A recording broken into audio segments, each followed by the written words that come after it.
basahin ko lang po yung scripture. Ang sabi po dito, honor the Lord with your wealth, with the first fruit of all your crops.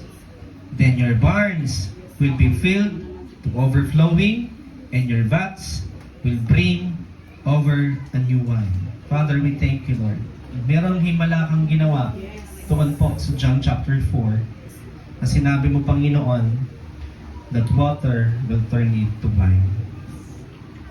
Lord, I sense in my spirit that there will be miracles upon miracles will happen into this place. This miracle is not just a miracle, but yung miracle, Panginoon, na hindi pa na nila nakikita sa buong buhay nila. Blessing upon blessing, favor upon favor, Father God, provision upon provision. Ibig sabihin, Panginoon, ibubuhos ko ngayon dito sa lupa na ito. Amen. Praise God. Palakpan natin ang Panginoon. Lagi po. Okay.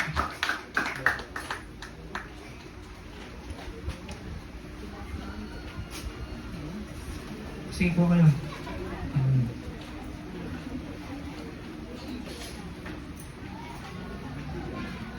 Lahat po na yan, kung ano po yung mahahawakan nyo sa lugar na ito, ay pag-pray nyo po.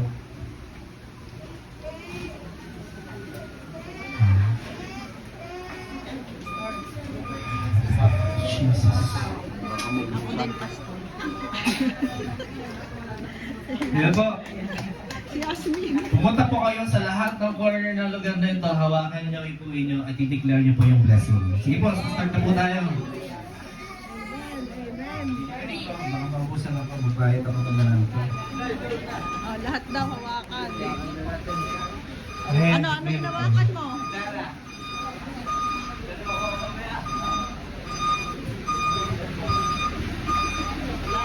In Jesus' name. In Jesus' name. Meron na.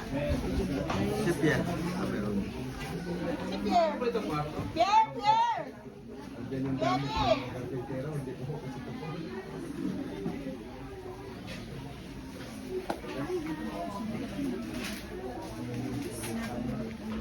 May tao, baba. Sa likod po. Sa likod po. Ano?